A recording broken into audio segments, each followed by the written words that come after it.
આજે કલેક્ટર જે અદાણી કંપનીનું ખાવડાથી હળવદ ટ્રાન્સમિશન લાઇન ચાલુ છે અને આમ તો આ દિવસ 74-75 દિવસ થઈ ગયા, પણ એની દાદાગીરી સતત સામે આવી છે। ખેડૂતો બેન દીકરીઓને ઢસડે છે, એના કપડાં પાડી નાખે છે, પણ છેલ્લા 6 દિવસની અંદર ખરેખર છે ને આમ લોકશાહીને ન સાજે એવી રીતનું આખું પોલીસ તંત્ર, બીજું પોલીસ તંત્રને કામ જ નહીં હોય।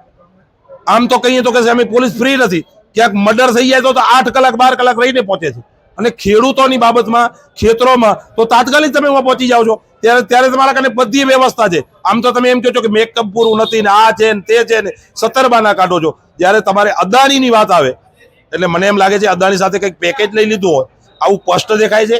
એટલે તાત્કાલિક ધોરણે આમાં અત્યારે કલેક્ટરશ્રી ની કીધું કલેક્ટરનો હુકમ બતાવે છે, કલેક્ટર અત્યારે સ્પષ્ટ ના પાડી છે કે અમારો કોઈ હુકમ છે જ નહીં, અમે કોઈ હુકમ કર્યો જ નથી, અને કોઈ પંચનામું નહીં, કાંઈ નહીં, સીધે સીધું સમજી લેજો કે ખેતરોમાં ગળી ગઈ માસીનો મોટા મોટા નાખી અને પાકનો હૂત વારી રહ્યા છે। અમારી માને આખી ચીરી રહ્યા છે, ધરતી અમારી માં છે, એટલે માં સાથે અમારો આજીવિકાનો પ્રશ્ન છે, એટલા માટેની વાત છે। આ દેશનો ખવડાવવા વાળો આ માલિક છે, માલિક સાથે આવી રમત ન થાય।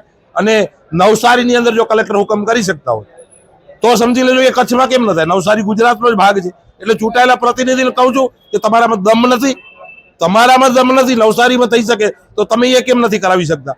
એટલે નવસારીનો હુકમ જો લાગુ થઈ જાય તો પ્રશ્ન પૂરો થઈ જાય એમ છે, એટલા માટે થઈને કહું છું। એટલે ચૂંટાયેલા પ્રતિનિધિ સરકાર, અમે કોઈનો વિરોધ કરવા માટે નથી નીકળ્યા, અમે અમારી હક છીનવાય છે, અધિકાર છીનવાય છે ને એટલા માટે વિરોધ કરીએ છીએ।